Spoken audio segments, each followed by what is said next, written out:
Next, we have a presentation from Thomas Krueger, the lead head of the Human Robotic Interaction Lab at the European Space Agency. The presentation is Next Gen Human Robot Collaboration for Space Missions. Thomas, come on up.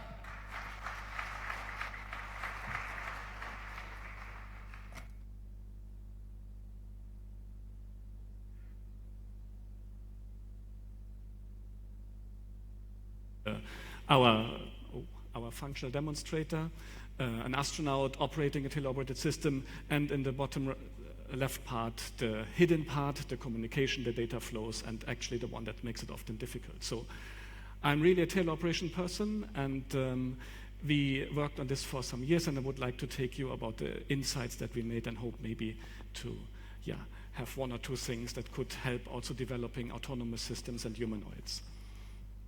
But of course, first of all, everyone dreams about robots in space. They should do things for us, they should explore, they build infrastructure. And the question is, how do we get there? I mean, also in all honesty, there was the first robot on the lunar surface. This was from the Soviets, the Lunokhod, built in 1970, fully remote operated. We have spacecraft, robotic arms on the space station, which could be argued, be robots, be remote operated systems. And of course, we had the Robonaut 1 and 2 that our colleagues from NASA built. It was on the space station until 2018, the humanoid torso. And of course, we have the robots from NASA on Mars, including a little helicopter. Probably I don't need to preach to the converted why we want to have robots. Of course, the 4Ds, dangerous, dull, and dirty. So we have them on ground. Here, bomb diffuser robots. We have underwater robots, which also has the distant component. Of course, in space, we also, even if it's beautiful, it's really dangerous for the astronauts to be there, so we want to have robots that perform certain tasks. And the question is space a really special case, or is it, apply technologies from ground? And there's one additional problem that we have. Depending on where you want to go, if you want to have robots in low Earth orbit, maybe for space station keeping, maybe for constructing infrastructure in orbit, or if you go to the moon, where, of course, there's geology, there might be building of infrastructure, creating a lunar base, or if you go even further to Mars. And what happens is that the latency just increases drastically for all of these distances. So if we would send a signal directly up to the space station with direct antenna, this would be, including infrastructure, round trip time 20 to 40 milliseconds. But if we send it up like we really do with the relay satellite system, the latency increases to 850 milliseconds round trip, because we need to go 36,000 kilometers up, then that one down to the space station again, and the way back. So even the speed of light and processing times have a significant impact. On the moon, of course, speed of light would be 2.6 seconds, but of course we also need infrastructure, so what we estimate is if we send a signal to operate something is 3 to 5 seconds. And of course Mars is even more drastic depending on the constellation, so if Mars is next to Earth it will be 8-minute round trip, and if they're on the opposite sides of the Sun it will be 40 minutes. So also of course here we see there are limits between direct teleoperation, what we can do. In orbit it's okay. If we go to the moon, it's doable, but will be quite painful, and on Mars it's impossible. Then we have, of course, an in-between step, what we call supervised autonomy, where we give smaller steps to the robot that fulfills the task, but of course also for longer distances, this is not operable. And of course we have autonomy, the big goal of a lot of research that indeed would work in all scenarios. To understand how we took the roads, we started in 2011, so maybe it's a bit of a history going back, so to see what systems there looked like. I wasn't a laggard, but I didn't have a smartphone at that time, and we also see with Netflix, for example, the whole infrastructure of communication just wasn't there. Also, we had to introduce the Google Car in 2011 at IROS, so there were a lot of initiatives.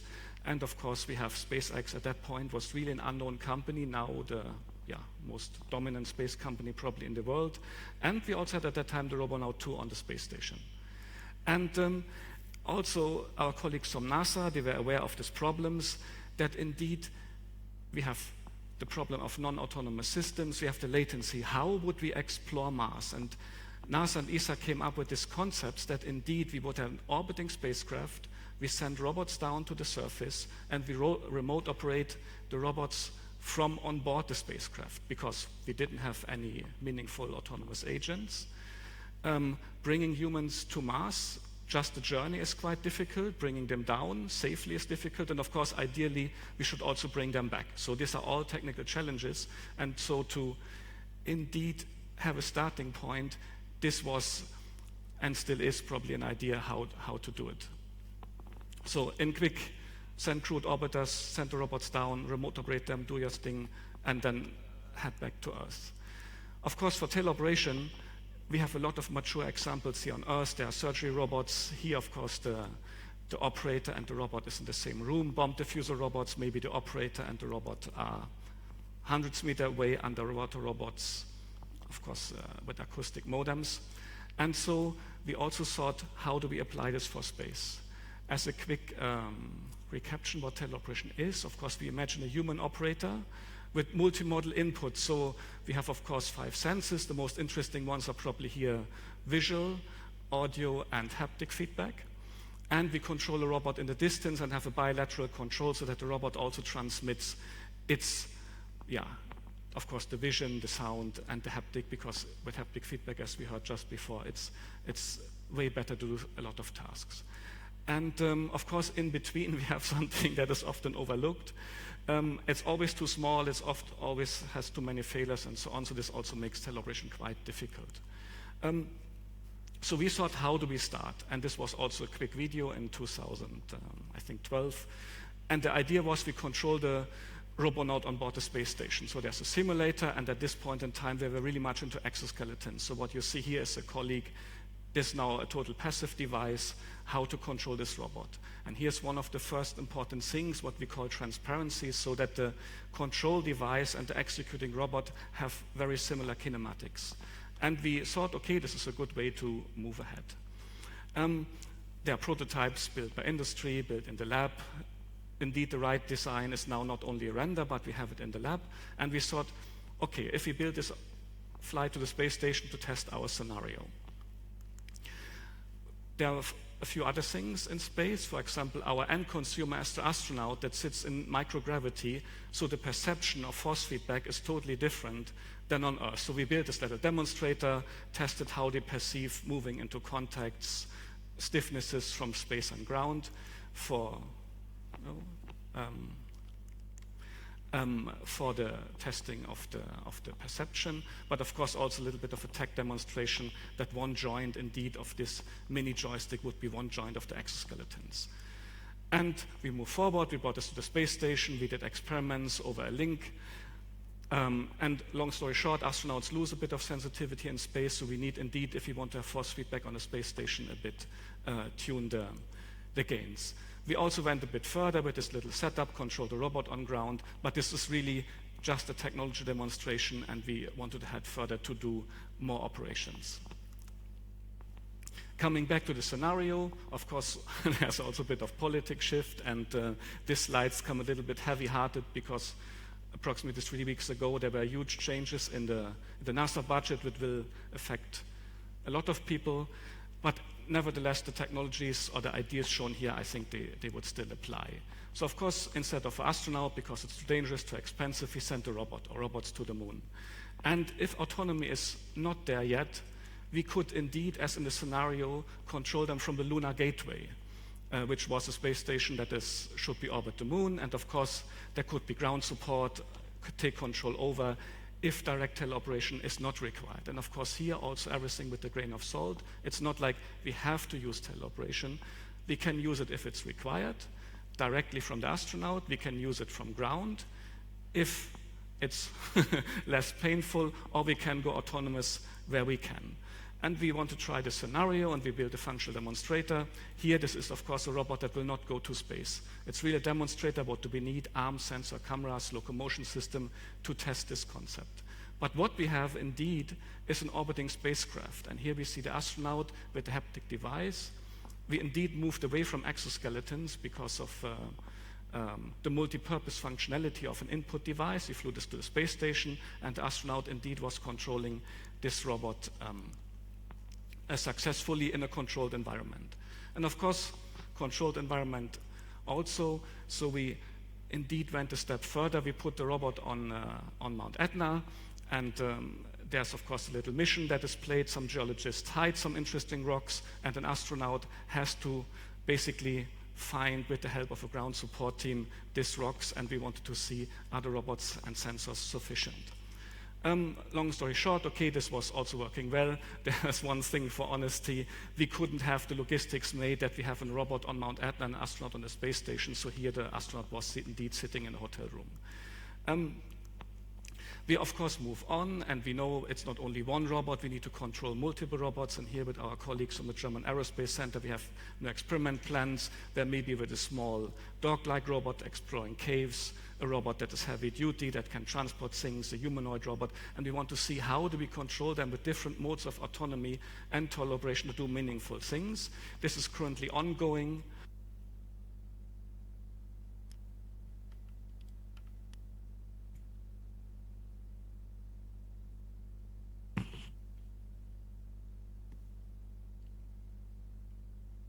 Maybe we lost. Oh, good. Okay, so here are a few impressions of the task ahead. So there's robot handover.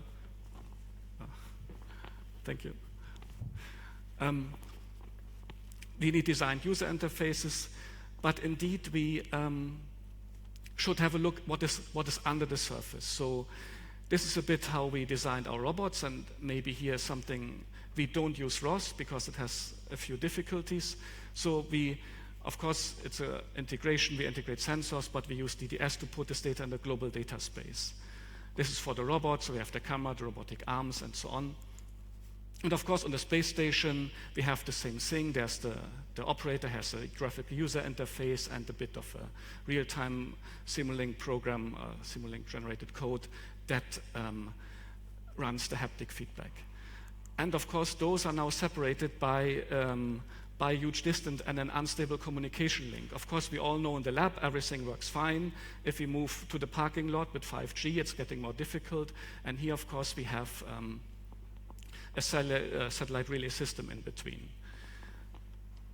And on our way to autonomy, we actually realized we have now this all on the global data space. And in the case of driving the robot, we would have, of course, the input from the astronaut, and of course our reception points, actors, and sensors on the robot.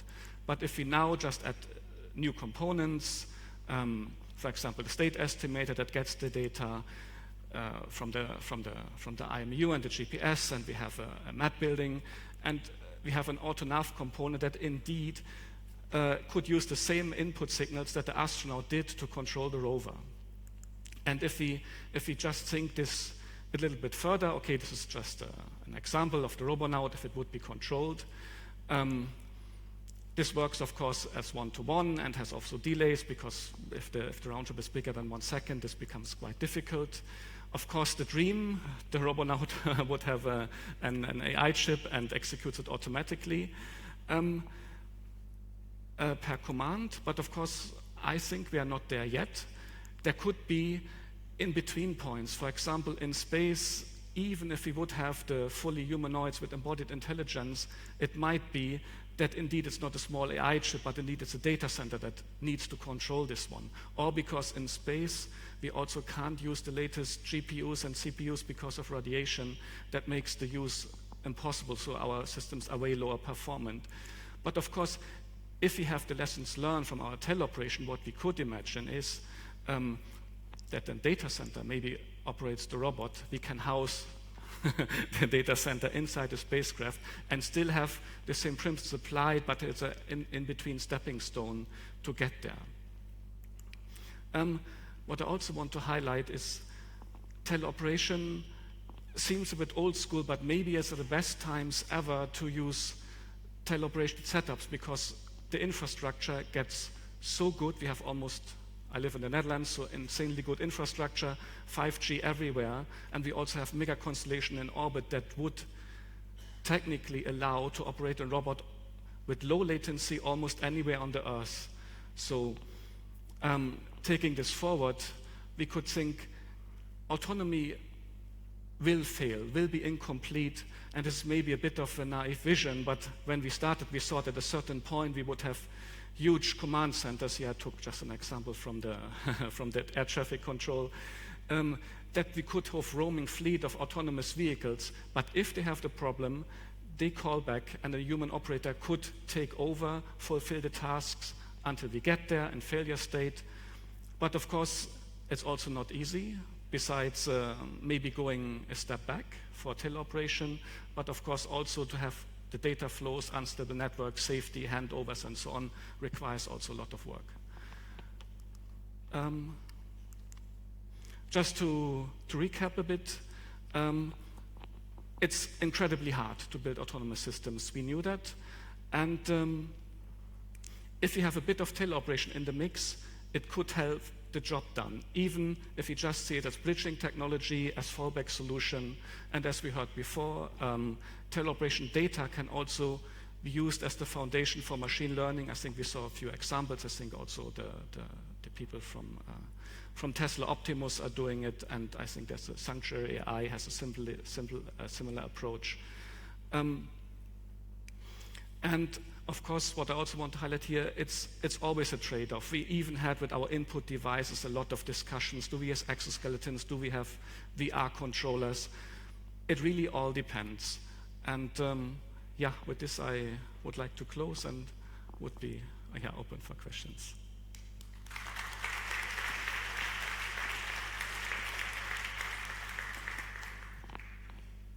Please raise your hand if you have any questions.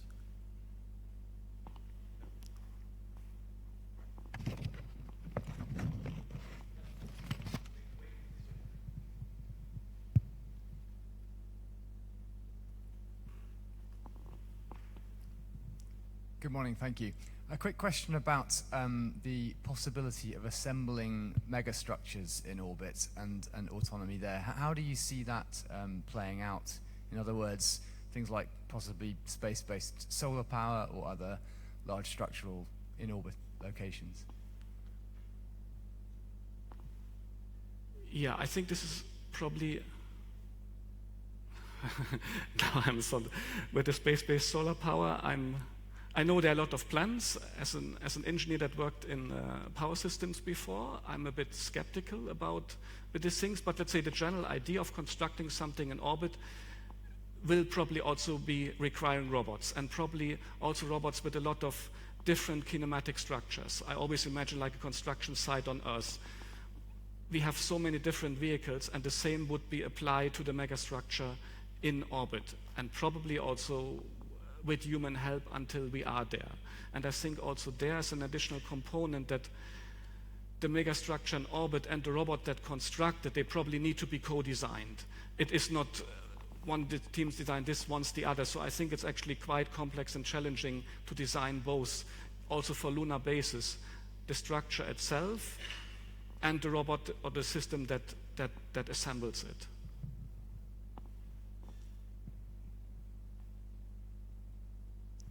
Thanks, Thomas, for your work, for your talk. I think people, including myself, have been imagining a lot of applications for humanoid in space. I'd like to hear your insights, like in terms of the demand from your side, or like how desperate you guys are to get robots to do work in the space, or how much growth do you expect for the following years too? So what are the current efforts to get robots working in space? Yeah, essentially just like, I think for people who work on humanoids have a lot of imagination, oh, this is going to be so useful in the space. But I wonder, like from actual people who need those, how desperate you guys are, or how do you think the sort of a market is going to go up? Yeah, that's a little bit tricky and a little bit political question. So just last year I was, to tell a bit, on a mining conference. And of course, there's always the idea we mine underwater, we mine in space. But of course, at the end, the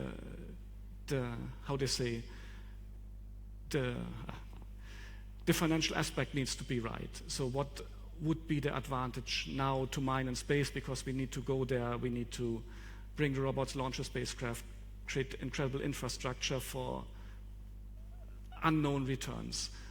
This is what I believe. I will believe it will be there, but I think what do we want to do in space? And if it's about science and exploration, these are really then mostly government or open interest. And maybe with the new upcoming private space station and other initiatives, I look forward into this future, and I really hope and think that with robotics and space, this is now also maybe similar to computers in the 60s, from government projects to private projects. And I think this is a good trend. And for the space agencies, now with my opinion, if there are risk and science and Earth observations, this is probably what could and should be carried by them. But of course, if the companies, and also understand, they want and need to make money, if it becomes financially interesting, then of course I would be happy to see companies striving for all of these aspects.